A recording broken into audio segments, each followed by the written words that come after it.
Hola chicos, hoy vamos a empezar a trabajar con el tema de verbos. Seguramente si les pregunto qué es un verbo, a todos se les va a venir a la cabeza una misma palabra y es la palabra acción. ¿Acerté? Y claro, un verbo es acción, pero no es solamente acción. Los verbos también designan estados y procesos. Acciones como cocinar, hablar, romper, procesos como enfriarse y dormirse, estados como ser, estar, permanecer. Veamos algunos ejemplos. Yo acá puse 3 oraciones. Juan es mi amigo, Juan construye un edificio y Juan descansa en su cama. Fíjense en la primera. En la primera oración Juan no hace nada para ser mi amigo, no se está involucrando en una acción, simplemente es mi amigo. Es más, puede no estar conmigo o estar durmiendo en su casa y de todas maneras ser mi amigo. Digo, no implica ningún tipo de acción, algo que él voluntariamente haga. En cambio, en la segunda oración, Juan construye un edificio. Ahí sí tenemos un esfuerzo voluntario de Juan, que tiene que hacer la acción que dice el verbo. Por eso en ese caso sí el verbo es una acción. Si Juan es el arquitecto o el ingeniero que tiene que construir el edificio, bueno, tendrá que pensar el proyecto o dirigirlo. En cambio, si Juan es el albañil, la acción implica concretamente que levante los ladrillos, los coloque, revoque paredes, etc. En el otro ejemplo, en Juan descansa, el verbo no implica ni una acción ni implica un estado, implica un proceso. ¿Por qué? Porque el proceso demanda tiempo. Y también porque empieza el proceso de una manera y se termina de otra. Es decir, cuando Juan se dispone a dormir, va a estar cansado, va a tener sueño. Luego, cuando termine el proceso del descanso, va a tener energía para seguir adelante. Entonces el verbo, cuando lo definimos, no solamente lo tenemos que definir como una acción, sino también como un estado y como un proceso, ¿sí? Para que la definición contemple a todo el conjunto de verbos. En las oraciones teníamos 3 verbos entonces. El primero es, el segundo descansa y el tercero construye. Si yo quisiera buscarlos en el diccionario así, ¿podría? ¿Qué les parece? ¿Los voy a encontrar de esta manera en el diccionario? Por supuesto que no. ¿Cómo los encontraría? Bueno, tendría que buscarlos por su infinitivo, por las formas verbales que terminan en ar, ir. Es decir, al verbo es lo voy a encontrar como ser, al verbo descansa como descansar y al verbo construye como construir. ¿Y esto por qué pasa? ¿Por qué es que nosotros buscamos los infinitivos, estas formas que yo puse en rojo? Bueno, porque justamente el verbo se denomina por su infinitivo, porque el infinitivo funciona como el nombre del verbo, ¿sí? Bueno, ahora vamos a hacer una pausa para hacer una actividad. Van a ver que en este video vamos a ir haciendo pequeñas pausas para ir reteniendo eso que vamos explicando. Así que yo les propongo lo siguiente. Pausen el video luego de que quede formulada la consigna y reconozcan los verbos que se incluyen en este fragmento. Fíjense si pueden identificar cuál es el infinitivo de cada uno de los verbos y le ponen pausa al video. Lo hacen en un papel para después ponerlo en la carpeta y después continúan con lo que sigue, ¿sí? Acá tengo el texto que dice: Fede se lastimó el pie, Mati lo ayudó y juntos avanzaron. Con dificultad llegaron al espejo y quedaron petrificados ante la imagen que se reflejaba. La idea es que ustedes trabajen en ese texto y ahora en este momento pongan pausa. Bueno, bien, han terminado la tarea. Si siguen escuchando mi voz es porque le han dado play al video nuevamente, así que vamos a resolverlo juntos. A ver cuáles eran esos verbos. Los verbos eran lastimó, ayudó y avanzaron. En la segunda oración llegaron, quedaron y reflejaba. Los infinitivos, que era la segunda parte de la consigna, son lastimar, ayudar, avanzar, llegar, quedar y reflejar. ¿Sí? Fíjense que justo acá quedaron todos infinitivos terminados en ar. Bueno, seguimos. Vamos a continuar con la morfología del verbo. ¿Se acuerdan que en clases anteriores hablamos sobre la morfología? Habíamos dicho que la morfología tiene que ver con la forma de las palabras. Bueno, en este caso, la forma del verbo. Todo verbo tiene dos partes, una que se llama raíz y otra que se llama desinencia. La raíz es el significado básico del verbo, ¿no es cierto? Nos indica el significado. La desinencia, en cambio, nos da información sobre los accidentes gramaticales del verbo. Por ejemplo, quién hace la acción del verbo o en qué momento se produce. Vamos a ver en este caso. A ver, tenemos el verbo cantaba, cantó y cantaremos. En amarillo yo les señalé las raíces. Fíjense que en todas es la misma raíz, que eso es lo que a mí me permite identificar que esa raíz cant, ¿sí?, la que está en amarillo, pertenece al verbo cantar, a la acción de abrir la boca y modular sonidos armoniosos, ¿no?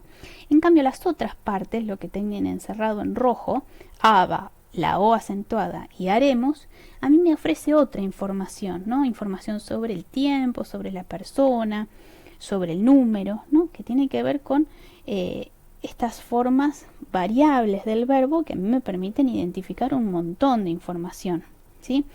Encantaba, yo tengo la idea de pasado, también encantó, pero con otro matiz. Fíjense que encantaba puede ser yo cantaba, o también puede ser él o ella.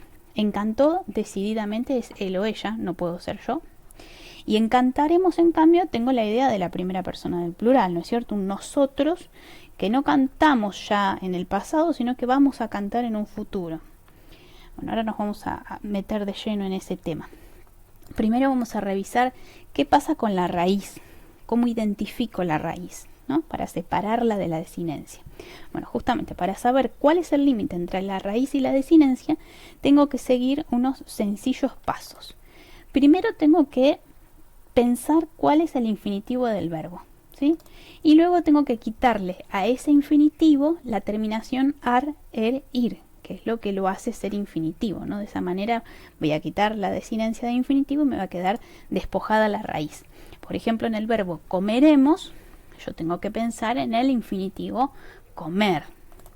A comer le voy a quitar la terminación er, en este caso er, porque el verbo comer termina en er, y me va a quedar esta partícula com, ¿sí?, que voy a identificarla como raíz. ¿Cómo puedo confirmar que es la raíz? Bueno, porque en diferentes conjugaciones, en diferentes formas del verbo comer, voy a encontrar repetida esta raíz com. Si yo veo, por ejemplo, en las siguientes formas, comeremos, comían y comió, que todas tienen diferentes personas, diferentes tiempos, diferentes modos, en todas se mantiene la raíz com, ¿sí? En el primer caso, eremos como desinencia, ian en la segunda y io en la tercera, ¿sí? ¿Hasta ahí se entiende? Cualquier cosa, vuelvan un poquitito para atrás y lo vuelven a ver o vayan tomando nota de la pregunta que tengan, ¿sí? Vamos a ver otros casos, ¿sí? Tengo el verbo cuidaba, en el cual puedo quitar la terminación ar y establecer la raíz quid, ¿sí? Ahí lo ven. Desinencia aba, raíz quid. En el segundo caso tengo el verbo crecería, tacho la terminación er y obtengo la raíz crec, ¿no? La C, la E, la R y la C, y la desinencia ería. Lo mismo en dirigirás, tacho la desinencia ir y me queda la raíz dirige hasta la G, ¿no es cierto? Y esa terminación o desinencia irás. Fíjense que acá tienen un ejemplo de cada una de las terminaciones. Un verbo con ar, cuidar, un verbo con er, crecer, y un verbo con ir, dirigir, ¿sí? Ahora vamos a hacer una nueva pausa con una práctica individual. Les propongo que nuevamente, como en la anterior pausa, hagan un alto, realicen la actividad y después sigan adelante. Acá les propongo que vuelvan a buscar los infinitivos, pero esta vez estableciendo raíces y desinencias, ¿sí? Les doy estos verbos: imprimo, saltarías, escribirás y deja. Bueno, veamos cómo resolvimos esto. Teníamos nuestros 4 verbos. Seguramente lo hiciste así. De los 4 verbos estableciste los infinitivos: imprimir, saltar, escribir y dejar. Y en cada uno quitaste la desinencia propia del infinitivo: ar, er, ir. En el caso de imprimir quitamos ir. En el caso de saltar quitamos ar. En el caso de escribir también la desinencia ir, y en dejar la terminación ar. Esto nos permite identificar entonces las raíces: imprim para imprimo, salt para saltarías, escrib para escribirás y dej para deja, ¿sí? Bueno, ya sabemos qué es un verbo, cuáles son sus partes, ya aprendimos a reconocer la raíz. Ahora vamos a profundizar en la desinencia. ¿Qué ofrece la desinencia? Antes nosotros dijimos que la desinencia contiene la información acerca de todos los accidentes gramaticales del verbo. Bueno, justamente eso es lo que tiene la desinencia: una condensación de muchas informaciones. Ahora, ¿qué son los accidentes gramaticales? Bueno, los accidentes gramaticales justamente son estas informaciones del verbo sobre su modo, el tiempo, la persona, el número, entre otros accidentes gramaticales. Ahora nos vamos a dedicar a estudiar estos 4, ¿sí? Que quizás son los más importantes por ahora. Hablemos primero de persona y número. Observemos las siguientes formas verbales. Tenemos juego, jugarás, jugaste, ha jugado, jugaremos, jugaréis y jugaron. En el primer caso, la persona y el número indican que es la primera persona del singular la que juega, es decir, la persona yo. En el segundo caso, tanto jugarás como jugaste hablan de la segunda persona del singular, que puede ser tanto tú como vos. Tú jugarás o vos jugaste, ¿sí? En el tercer caso tenemos la tercera persona del singular: ha jugado, porque yo puedo decir quién ha jugado, él o ella. Luego debajo, aquí en violeta, dice jugaremos. Cuando nosotros formulamos la pregunta ¿quién es el protagonista de la acción de jugar? Claramente es la primera del plural, nosotros. En jugaréis, la segunda persona es la que aparece. Vosotros jugaréis. Nosotros no usamos tanto esta segunda persona del plural. Usamos poco el tú, muchísimo menos el vosotros. Nosotros diríamos, en vez de vosotros jugaréis, diríamos ustedes jugarán, ¿no? Pero en todo caso, las dos formas responden a la segunda persona del plural. Y en el último caso tenemos la tercera del plural. ¿Quiénes jugaron? Ellos o ellas, ¿no es cierto? Estas son las 6 personas que nosotros vamos a encontrar dentro de esta categoría de persona y número. Yo, tú, vos, él, ella, nosotros, vosotros, ustedes y ellos, ellas. Se denominan primera, segunda y tercera persona del singular, las que están en amarillo, y primera, segunda y tercera persona del plural, las que están en violeta, ¿no? Nosotros, vosotros, ustedes, ellos y ellas, ¿sí? Fíjense que toda esa información, ¿yo de dónde la pude obtener? De la desinencia. Por eso decíamos que la desinencia condensa todos estos accidentes gramaticales. Ahí tenemos entonces los 2 primeros accidentes, persona y número. Bien, pasemos al modo. El modo manifiesta la actitud del hablante, es decir, qué piensa el hablante sobre lo que dice cuando lo dice. Tenemos 3 modos: el indicativo, el subjuntivo y el imperativo. El indicativo afirma o niega la realización de acciones, de procesos y estados. El hablante considera que esos verbos pertenecen al plano de lo real.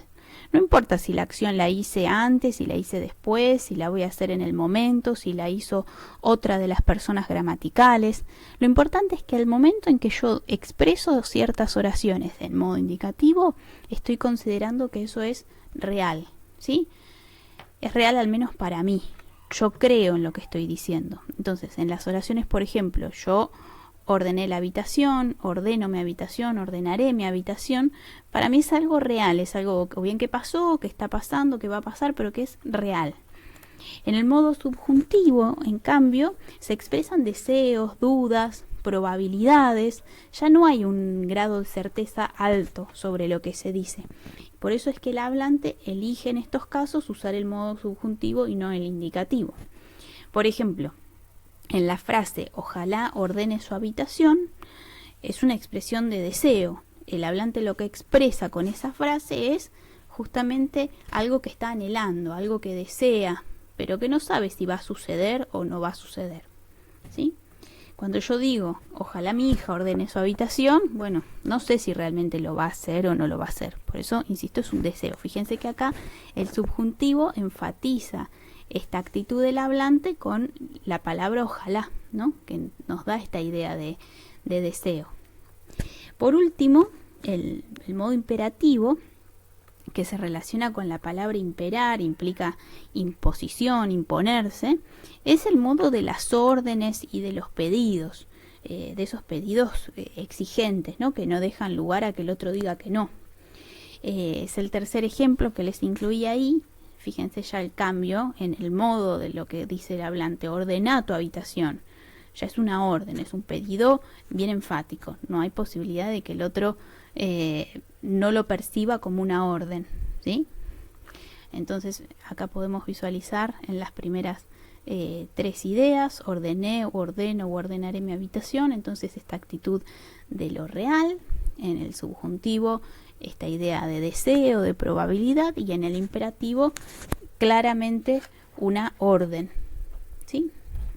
Bueno, eso sería el modo. Ya hemos visto entonces persona y número, vimos modo, ahora nos vamos a meter en una práctica, vamos a hacer una nueva pausa, porque lo que viene después es la categoría de tiempo, que es un poquito más difícil. Así que les voy a proponer la misma modalidad que antes. Pausen el video para hacer la actividad, ver si pudieron retener lo que hasta ahora les vengo contando, ¿sí? Acá les voy a dar un diálogo para que localicen los verbos y traten de identificar los modos que aparecen en cada uno de los verbos según la actitud que expresan. El diálogo dice: ¿qué le pasa al soldado? Ojalá no le pase nada. ¿Por qué lo decís? Parece que tiene el brazo roto, pero mira bien, tal vez me equivoque. Bueno, traten de trabajar con esa actividad y ahora seguimos. Bueno, bien, seguramente han resuelto la actividad, así que vamos a resolverla juntos, la vamos pensando. En la primera frase de la conversación, el primer verbo es pasa, lo identifico porque puedo restituir el infinitivo pasar. Acá tenemos el modo indicativo, ¿no? Para la persona que le pregunta al otro, que formula la pregunta, es real esto que está diciendo, percibe que realmente al soldado le pasa algo, entonces lo formula así: ¿qué le pasa al soldado? Modo indicativo. Quien responde dice: ojalá no le pase nada. Fíjense que no sabe si le pasa o no le pasa nada, solamente expresa un deseo: ojalá no le pase nada, subjuntivo. Y pregunta nuevamente: ¿por qué lo decís? Pero esto que dice, ¿por qué lo decís? Con el verbo decís, ya sí está instalando una pregunta que es real. Espera una respuesta, ¿no es cierto? ¿Por qué lo decís? Es más, es cierto que el otro le hizo la pregunta de qué le pasaba al soldado, ¿no? ¿Por qué dijiste eso? Bueno, indicativo. Esa pregunta, ese dicho del otro locutor fue real. Entonces, modo indicativo. Y la nueva respuesta: parece que tiene el brazo roto. Dos verbos, del verbo parecer y del verbo tener, nuevamente con esta perspectiva del indicativo. No estoy muy seguro, pero hasta donde llego a ver, me parece que tiene el brazo roto. En el momento en que el que primero preguntó responde esto, le da la sensación, tiene un cierto nivel de certeza acerca de esta rotura del brazo. Luego dice: pero mira bien. Ese mirá ya es una orden, modo imperativo. Y luego: tal vez me equivoque. ya en el modo subjuntivo. Acá tenemos la pista del tal vez. Fíjense que el tal vez da esta idea de probabilidad. Así como el ojalá que aparecía antes me da una pista, este tal vez también me ayuda a entender esta idea de probabilidad, el modo subjuntivo. Bueno, bien, ya revisamos modo, persona y número. El otro accidente gramatical en el que nos vamos a detener es la categoría de tiempo. Como ustedes saben, el tiempo se organiza en 3 ejes o 3 dimensiones, ¿no? Tenemos por un lado el presente, que es el aquí y el ahora del hablante, el pasado o el pretérito, que es todo el tiempo anterior al presente, la anterioridad, y el futuro, que lógicamente es todo el tiempo posterior al presente. Esta noción de, entonces, el hoy y el ahora, la anterioridad y la posterioridad. Esas son las 3 dimensiones básicas de la categoría del tiempo. Sin embargo, nuestro español nos permite hacer una gran cantidad de matices, por lo que cada modo, estos 3 modos de los que antes hablábamos, el indicativo, el subjuntivo y el imperativo, va a tener su abanico de tiempos, ¿sí? Entendamos los tiempos como matices, como pequeñas variaciones de estas 3 nociones de presente, posterioridad y anterioridad. Los tiempos del indicativo son 10 en total, 5 simples y 5 compuestos. Los tiempos simples son esos que condensan en una sola palabra la raíz y la desinencia.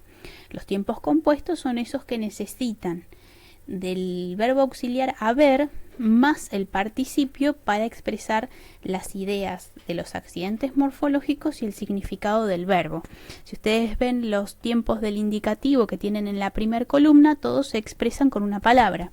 Por ejemplo, en el presente, yo amo, temo, parto, ¿sí? En una sola palabra, en amo, tengo la información morfológica en la desinencia y la raíz que me indica el significado del verbo. Lo mismo va a pasar con los otros casos. En los tiempos compuestos, en la columna de al lado, en todos yo tengo hube amado, he amado, había amado, ¿sí? En todos tengo el verbo haber como auxiliar, ¿sí? Porque el amado, el participio, solamente me indica de qué verbo se trata. Entonces, entre los tiempos simples tenemos 5 tiempos en el indicativo. El presente, 2 pretéritos, uno perfecto y uno imperfecto, un futuro y un condicional. El pretérito perfecto, aquel que se desarrolló una sola vez, aquella acción que comenzó y terminó en el pasado. Lo hice una vez, amé, temí, partí. Por ejemplo, yo suelo decirlo con este ejemplo. Cuando yo era chica, participé en una competencia de patín. Quiere decir que participé una sola vez. Lo digo en pretérito perfecto.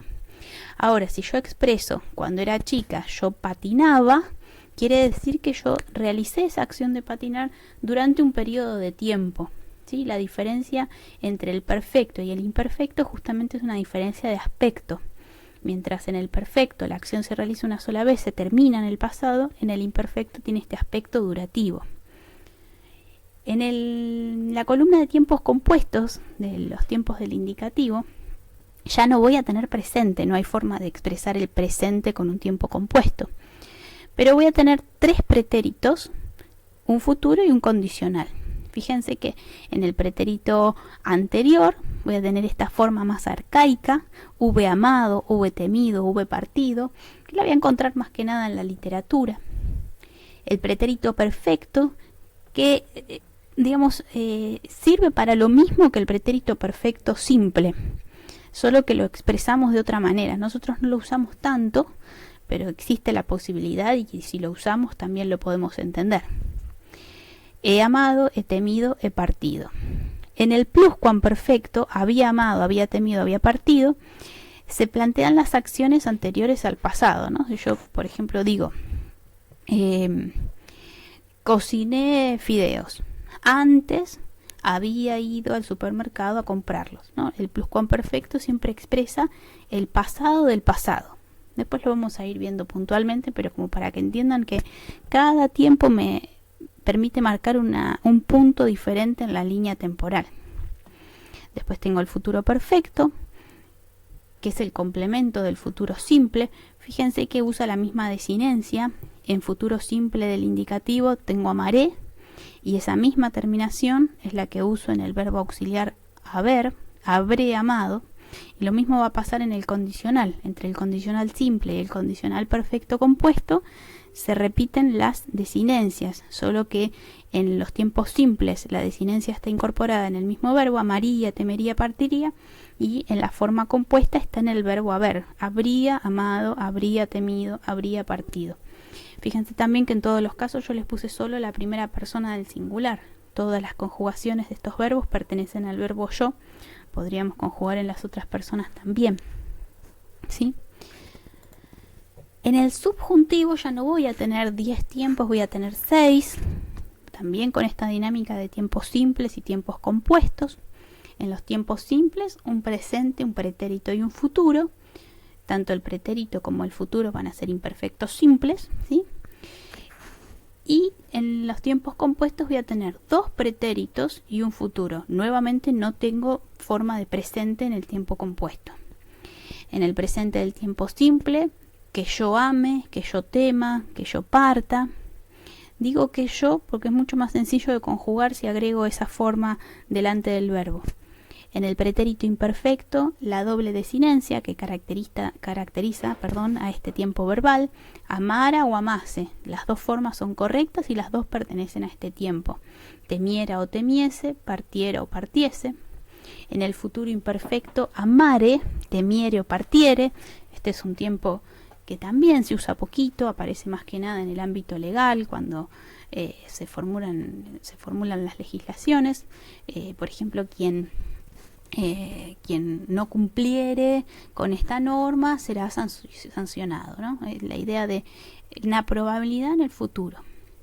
Luego en los tiempos compuestos, el pretérito perfecto, haya amado, haya temido, haya partido.